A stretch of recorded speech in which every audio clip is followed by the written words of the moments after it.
J'ai payé 6400 € pour aider ma cousine à déménager à l'étranger. Puis j'ai reçu un message. Tu n'es pas invité à son dîner de départ. C'est plutôt un truc de famille. Ma mère a dit, pourquoi rends-tu la situation gênante? Alors, je ne l'ai pas fait. J'ai suspendu l'assistance au voyage et mis à jour mon statut sur le bail. À 22h56, ma tante a envoyé un message vocal. Je l'ai écouté 2 fois juste pour être sûr d'avoir bien entendu. Je n'avais pas hésité quand elle l'avait demandé. Ma cousine Lily a toujours été le genre de personne qui faisait de grands projets mais qui avait besoin d'un soutien discret pour les concrétiser. Un déménagement à Berlin pour son programme d'art semblait excitant, voire ambitieux. Et j'étais dans une situation où je pouvais aider. Alors je l'ai fait. Les vols, les frais de visa, la caution de l'appartement, et même les 2 premiers mois de loyer, tout était couvert. 6400 € au total. Ce n'était pas un prêt, ni une faveur avec des conditions, juste du soutien. Parce que je pensais que c'était ce que faisait la famille. Je n'attendais même pas une carte de remerciement. Je voulais juste être là quand elle partirait, pour lui dire au revoir, pour me sentir incluse. Le dîner de départ devait être petit, intime. Elle en avait parlé en passant pendant que nous étions au téléphone pour revoir son rendez-vous à l'ambassade. Rien de chic, juste la famille immédiate et quelques amis proches. Je pensais que j'y serais. Elle m'appelait toujours sa cousine préférée. Je l'avais aidée avec son curriculum vitae. J'avais lu chaque lettre de demande de bourse qu'elle avait écrite. Je lui avais acheté ses courses pendant sa dernière semaine d'examens finaux. Mais à 15h42 la veille du dîner, j'ai reçu un message de sa mère, ma tante Claire. Et, juste pour te prévenir. Nous gardons le dîner en très petit comité. C'est plutôt un truc de famille. J'espère que tu comprends. Au début, j'ai fixé le message, pensant que j'avais peut-être mal lu. Puis la logique m'a frappé. Plus un truc de famille. Je n'étais pas assez de la famille. Pas d'appel, pas d'explication. Juste une exclusion désinvolte enveloppée dans un emoji. Je n'ai pas répondu, je n'ai pas posé de questions. Je me suis juste assise sur mon canapé, j'ai ouvert mon application bancaire, et j'ai gelé le compte de transfert international que j'avais configuré pour ses frais de subsistance. Je ne l'ai pas fait par colère. Je l'ai fait parce que, pour une fois, je voulais protéger mon propre espace. Pendant des années, j'avais cru que le silence était une grâce, mais il m'avait seulement effacé. Ensuite, je me suis connecté à la plateforme de location et je me suis retiré du contrat de bail. Elle n'avait même pas encore emménagé. À 22h56 ce soir-là, ma tante a envoyé un message vocal. Je l'ai écouté 2 fois juste pour être sûr d'avoir bien entendu. Sa voix était calme, bizarrement répétée. Ma chérie, nous essayons juste de faire les choses simplement. Ce n'est pas personnel. Tu rends la situation gênante. C'est le mot qui m'est resté. Gênante. Comme si je m'incrustais à une fête où je n'avais pas ma place. Comme si j'étais celle qui faisait un scandale. Alors je ne l'ai pas fait. Je suis resté allongé dans mon lit cette nuit-là à fixer le message de Claire comme si c'était une sorte de puzzle. Juste pour te prévenir. C'est plutôt un truc de famille. Ce n'était même pas la première fois. Et c'est ce qui m'a brisé. Pas le message, pas le dîner, pas même l'argent. C'était la réalisation que cela se produisait depuis des années, encore et encore, des scènes différentes, la même histoire. Je n'avais simplement pas mis de mots dessus avant. Je me suis souvenu de la remise de diplôme de Lily quand j'ai payé pour le traiteur et le photographe parce qu'elle méritait quelque chose de spécial. Il ne m'avait pas gardé de place ce jour-là non plus. Je me tenais à l'arrière avec le personnel, tenant une assiette que j'avais payée. Je me suis souvenu de Noël quand j'ai conduit 5 heures à travers une tempête de neige pour apporter des cadeaux pour tout le monde et que j'ai fini par manger seul dans le salon parce que nous étions déjà serrés à la table principale. Je me suis souvenu de la fête d'anniversaire de ma tante. J'ai payé pour la totalité, y compris le bar ouvert dont ses amis ne cessaient de parler. Claire a porté un toast à ceux qui sont toujours présents, et d'une manière ou d'une autre, je n'en faisais pas partie. Les reçus n'étaient pas le problème. C'était ce qui venait après. Toujours la même chose. Je donnais, ils prenaient. J'aidais, ils oubliaient. Je restais silencieuse. Ils prenaient cela pour un consentement. Ils appréciaient l'aide mais ne s'arrêtaient jamais pour voir la personne derrière. Un accès, une carte qui fonctionnait, un contact qui répondait. Je n'étais pas de la famille. J'étais un financement. Le schéma m'a frappé comme une gifle froide. Chaque fois que je me présentais, ils me mettaient à la porte. Pas avec des mots, avec des omissions, avec une fausse gratitude, avec des phrases comme « Nous ne pensions pas que cela te dérangerait. Tu es si doué pour laisser passer les choses. Tu es la personne fiable. » Ce dernier mot, le pire. Fiable, un mot qui sonne comme du respect mais qui a le goût de l'obligation. Cette nuit-là, je me suis assise à mon bureau et j'ai ouvert ma boîte de réception. J'ai cherché Lily et j'ai fait défiler les 6 derniers mois. 47 courriers électroniques, confirmation de vol, caution, formulaire de co-signature de bail, liste de contrôle pour les rendez-vous de visa, reçu de commandes pour des adaptateurs de prise, des médicaments contre les allergies et des valises hors de prix. 47 exemples de ma présence. Pas un seul merci. J'ai ouvert un tableur, j'ai commencé à tout documenter. Pas par méchanceté, mais par besoin de clarté. J'avais besoin de voir jusqu'où j'avais laissé aller les choses. À 3:00 du matin, j'avais chaque centime, chaque faveur, chaque silence, tout rangé en ligne et en colonne, froid, vérifié, non payé. Quelque part entre la ligne 31 et 32, cela m'a frappé. Je ne suis pas sa cousine. Je suis sa donatrice. Un fantôme avec un compte bancaire. Et les fantômes ne sont pas invités à dîner. Je n'ai pas dormi. Je n'ai pas mangé, mais je me suis souvenu de tout. Je me souviens que Lily a dit une fois, « Je ne sais pas comment je survivrai sans toi. » Maintenant je le savais. Elle n'avait jamais prévu de le faire. Elle supposait juste qu'elle n'aurait pas à le faire. À 7:12 le lendemain matin, je me suis assise à mon bureau, un café dans une main, le téléphone dans l'autre, à fixer mon application bancaire. Les 6 400 € étaient toujours en attente du côté de Lily. J'ai appuyé sur annuler le transfert. Aucune notification ne lui a été envoyée. Cela reviendrait simplement en arrière dans quelques jours comme un problème technique. Qu'elle appelle la banque. Ensuite, le bail. Elle m'avait supplié d'être la deuxième signataire. Son crédit n'était pas assez solide pour obtenir seul l'appartement à Berlin. J'avais accepté, discrètement, pensivement, stupidement. Maintenant, j'avais terminé. Je me suis connecté au portail de logement, j'ai sélectionné retirer le co-signataire et j'ai téléchargé une déclaration sous serment notariée annulant la responsabilité financière. J'ai joint une copie de notre dernier échange de courriers électroniques où elle mentionnait que le bail était temporaire jusqu'à ce qu'elle reçoive sa bourse. Qu'elle explique cela à l'agence. Je ne voulais pas qu'elle échoue. Je ne pouvais simplement pas continuer à maintenir un système qui me laissait de côté. Dire non n'était pas une vengeance. C'était du respect de soi. Qui se faisait attendre depuis longtemps. Puis vint la partie amusante. L'infrastructure. Lily avait utilisé mon abonnement de documents en nuage pour toute sa documentation liée au déménagement, les numérisations pour l'ambassade, les formulaires étudiants, et même sa nouvelle carte d'identité. J'étais l'administrateur. Elle n'avait jamais demandé pourquoi la facture ne tombait pas sur sa carte.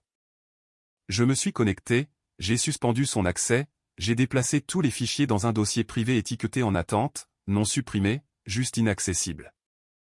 Ensuite, je suis passé à notre espace de partage en ligne. Celui-là contenait son portefeuille artistique, celui qu'elle avait envoyé à son comité de bourse, celui que j'avais formaté, édité, organisé pendant qu'elle se vantait de ne pas croire au système numérique. J'ai supprimé son identifiant, j'ai changé le mot de passe. Elle le verrait comme un problème technique au début, m'appellerait peut-être même pour obtenir de l'aide. Cela m'a fait rire. Pas un rire joyeux, le genre que l'on lâche quand on réalise que le magicien n'a jamais eu de lapin dans son chapeau. Juste une illusion. Ensuite, la licence du logiciel de création, mon compte professionnel. Elle l'utilisait gratuitement depuis 2 ans. J'ai désactivé son accès. Un clic. Elle gérait désormais ses outils indépendamment. Puis vint la carte de voyage, celle que j'avais configurée pour son usage en cas d'urgence uniquement. Elle l'avait utilisée pour des trajets en voiture de transport, des livraisons de repas, et même un séjour de 2 nuits à l'hôtel à Amsterdam avec un ami qu'elle ne m'avait jamais présenté. J'avais vu les reçus. Je n'avais simplement jamais rien dit. J'ai appelé la compagnie de cartes. Annuler l'utilisateur supplémentaire. Effet immédiat. Je n'ai pas laissé de solde. Je n'ai pas fait de scène. J'ai juste fermé la porte. Enfin, le courrier électronique. Elle avait un pseudonyme de courrier électronique. Je l'avais aidé à en créer un lié à mon espace de travail en ligne. Celui-là était brutal. Je savais que c'était ce qui ferait le plus mal. Je l'ai révoqué instantanément. L'adresse de courrier électronique liée à son inscription universitaire, son compte de bourse et son visa de résidence a été désactivée. Elle s'en rendrait compte bien assez tôt. Ce n'était pas personnel. C'était de la clarté.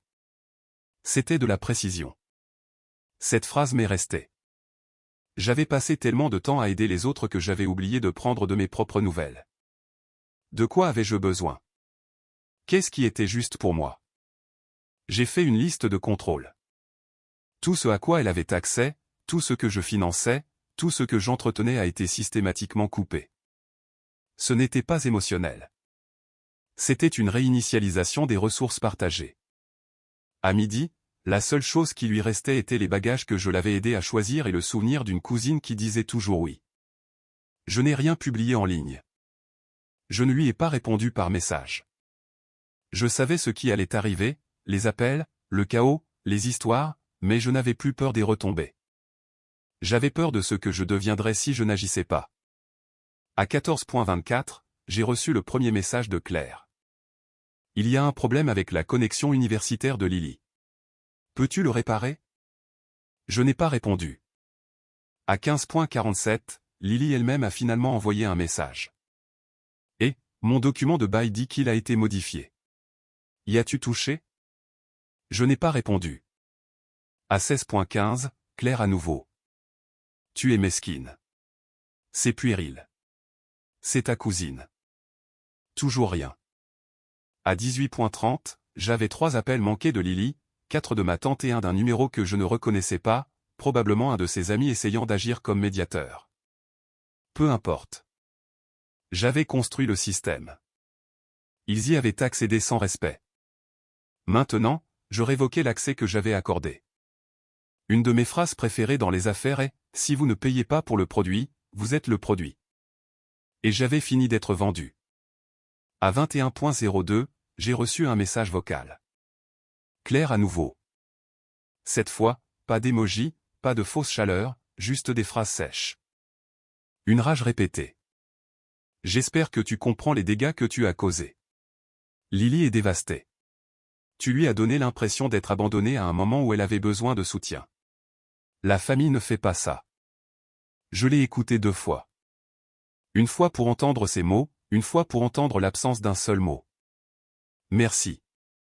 Pas une seule fois elle n'a mentionné l'argent, le soutien, les tableurs, les sacrifices, juste des sentiments, ceux qu'ils utilisaient comme armes quand le système cessait de les servir. Alors, j'ai archivé le message vocal et ouvert un nouveau document intitulé « Ils n'ont jamais dit merci ». Je savais que garder une trace ne changerait pas le passé, mais cela m'a aidé à voir le schéma. J'avais ignoré celui où l'amour avait des conditions mais où la gratitude n'existait pas. Entrée 1, 6400 €. Entrée 2, mon silence. Entrée 3, sa place à ce dîner. Je n'étais plus invité. Maintenant, il ne l'était plus non plus. Ni dans ma vie, ni pour mon travail, ni dans le système qu'ils avaient pris pour un héritage. Au moment où la soirée est arrivée, mon téléphone ressemblait à un champ de bataille. 21 notifications empilées avec des appels manqués, des messages vocaux, des messages écrits et des escalades. Cela a commencé doucement. Claire dans la conversation de groupe.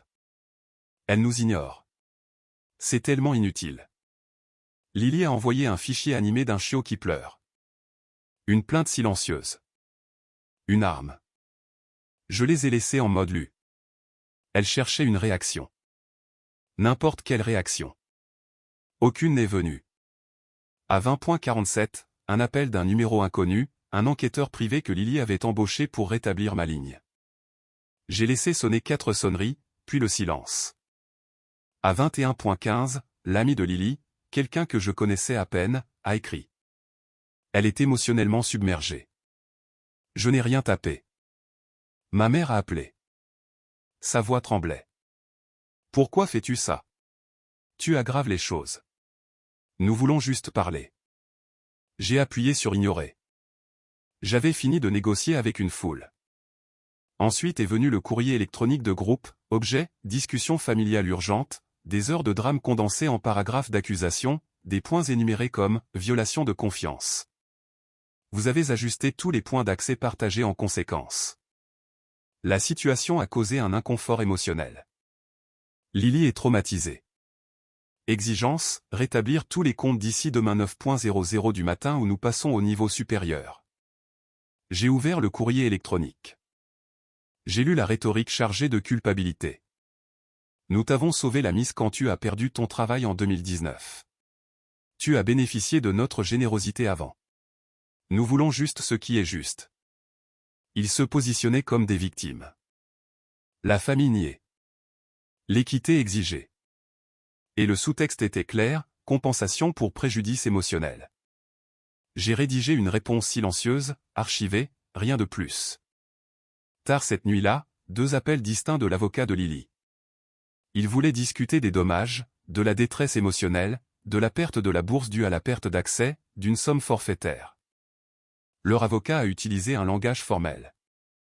Cette action a eu de graves ramifications. Nous avons reçu une demande formelle pour discuter de l'affaire afin de restaurer les droits de mademoiselle Thompson et de recouvrer des dommages. Je n'ai pas retourné les appels. Je ne pouvais pas. Ce n'était plus une dispute familiale. Cela s'était transformé en une confrontation calculée.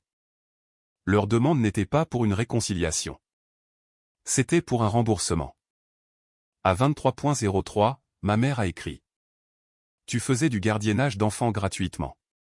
Reprends-la. Lily, cela nous déchire. Je l'ai lu. Je l'ai fixé. Puis j'ai verrouillé mon téléphone.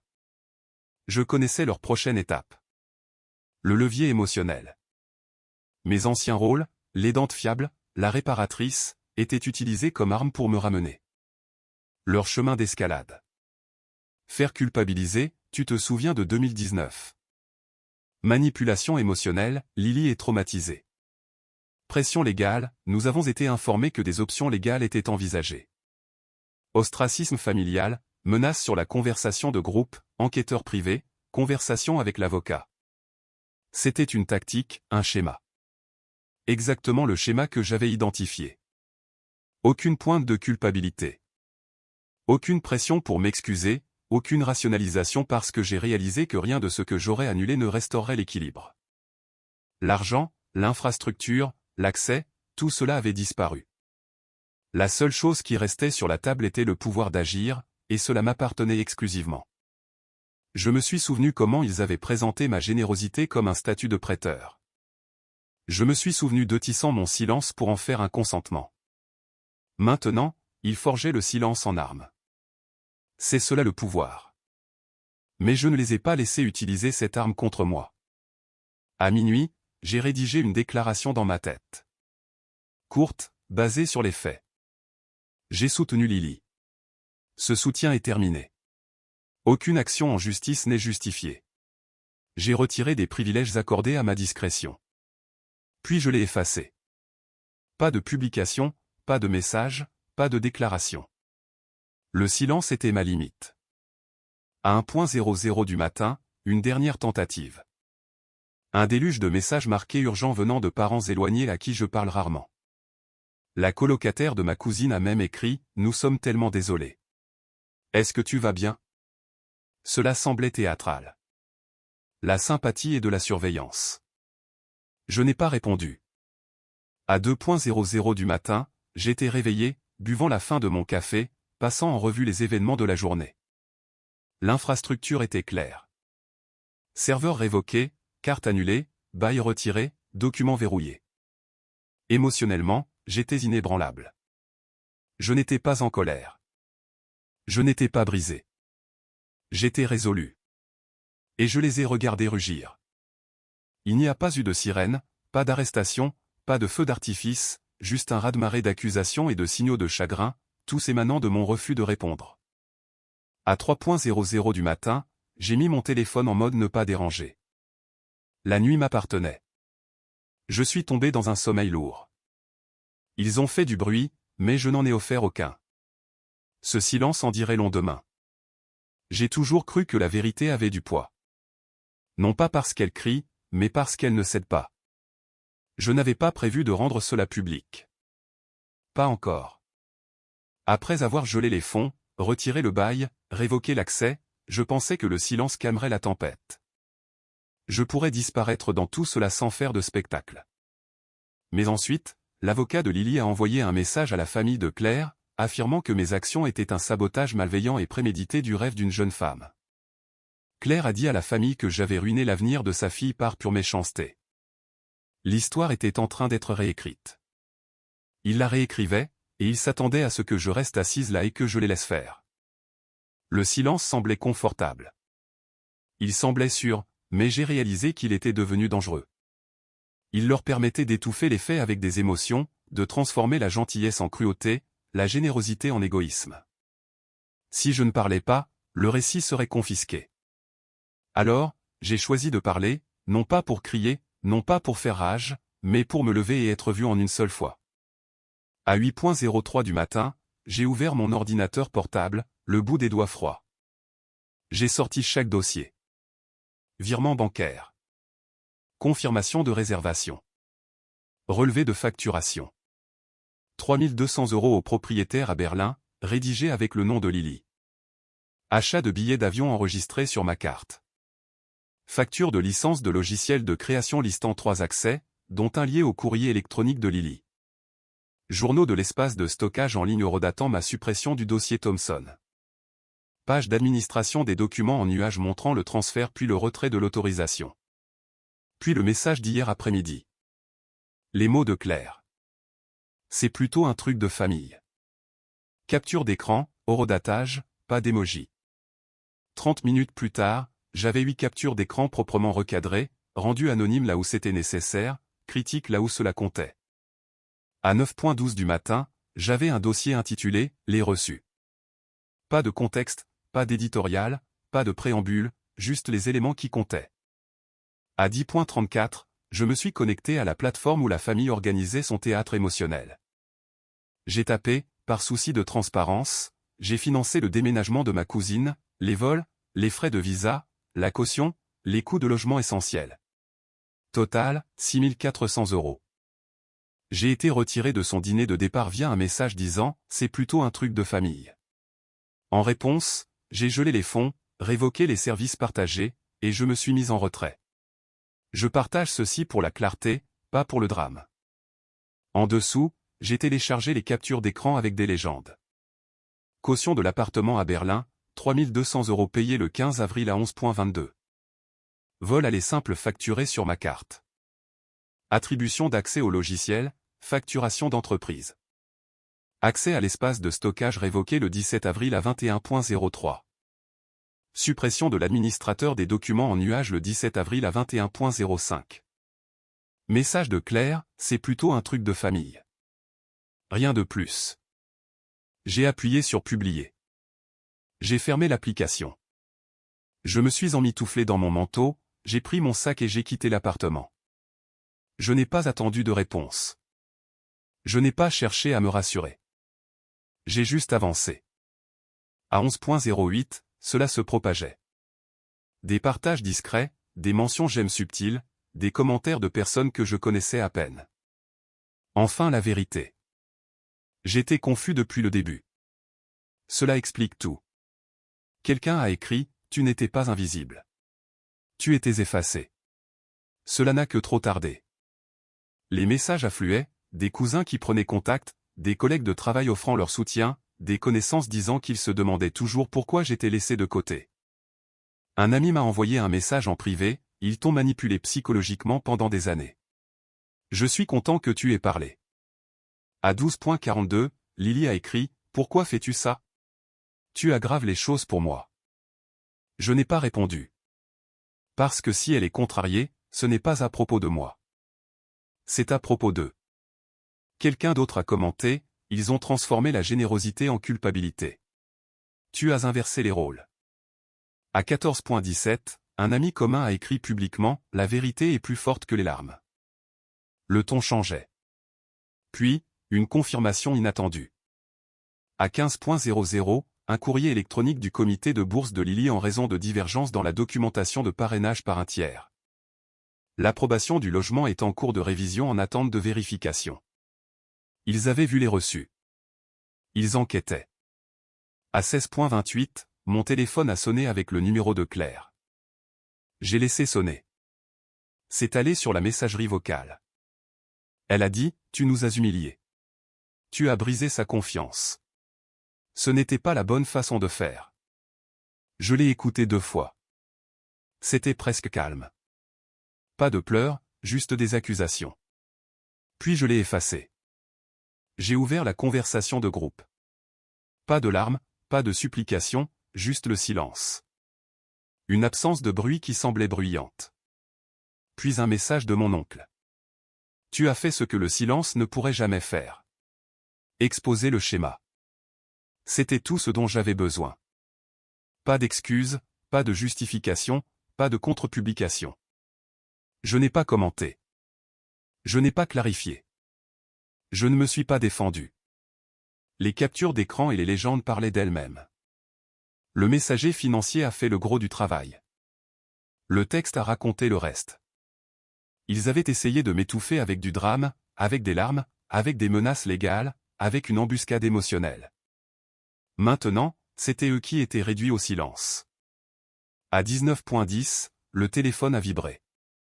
Un message de Lily. Nous devons parler. Pas de contexte. Je l'ai laissé en non lu. À 20.54, la tempête s'est calmée.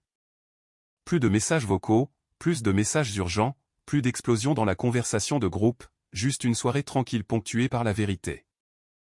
Au moment où la plateforme a rendu le silence visible, je ne me suis pas réveillé fier.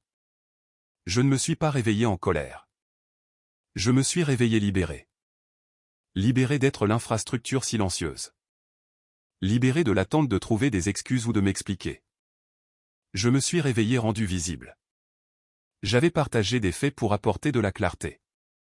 Et l'écho de la vérité ne s'effacera jamais. Ils n'ont pas appelé pendant une semaine. Pas de messages vocaux, pas de notes vocales pleines de rage de Claire au milieu de la nuit. Pendant un moment, cela ressemblait à la paix. Mais je n'étais pas dupe. Le silence n'était pas une reddition, c'était une stratégie. Et bien sûr, c'est arrivé. Samedi matin, 9.12. Un message de Lily. Pouvons-nous parler avant que je parte? Pas, je suis désolé. Pas, tu avais raison. Juste une invitation polie. Comme si de rien n'était. Comme si ce que j'avais fait était une réaction excessive. Pas une décision finale. Je n'ai pas répondu tout de suite. J'y ai réfléchi, pas pour elle, mais pour moi-même. J'ai accepté de la rencontrer. Un lieu neutre. Public. Son choix. Un café en centre-ville. Je suis arrivé à l'heure. Elle était déjà là. Un grand pull blanc, une valise à moitié faite à côté de sa chaise, le visage vide. Elle ne s'est pas levée quand je me suis approché. Elle n'a pas souri. Elle a juste levé les yeux et a dit, cela a pris des proportions démesurées. Je ne voulais pas que ça aille aussi loin. Ce n'était pas des excuses. C'était un communiqué de presse, un recadrage où le vrai problème n'était pas ce qu'ils avaient fait, mais comment j'avais réagi. Elle a continué. Elle a parlé de la pression familiale, de la façon dont tout le monde pensait que j'étais d'accord avec ça. De la façon dont j'étais toujours la personne forte, de la façon dont ils supposaient qu'aider me rendait heureuse. Elle a dit tout cela comme si elle croyait que cela expliquerait tout, comme si la reconnaissance remplaçait la responsabilité. À ce moment-là, j'ai réalisé qu'elle n'était pas une méchante. Je n'étais pas une victime. Nous étions juste coincés dans une histoire où j'avais trop bien joué le rôle de l'aidante et où j'avais oublié de m'y inclure. Je n'ai pas interrompu. J'ai juste écouté parce que cette conversation n'était pas pour elle. C'était pour moi.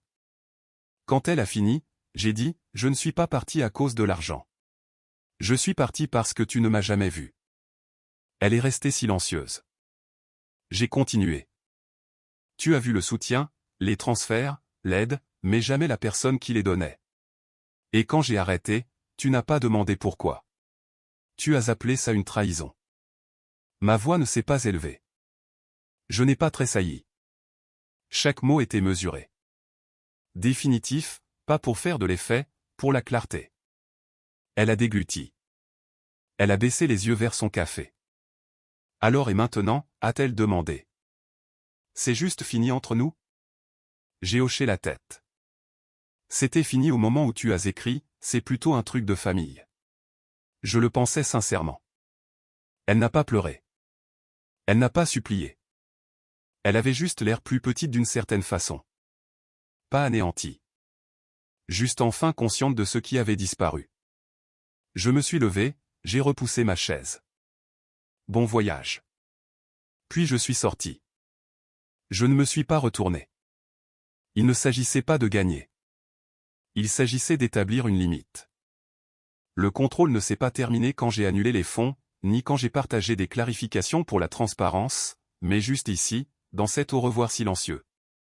Il n'avait plus accès, non seulement au système, mais au soutien que j'offrais autrefois.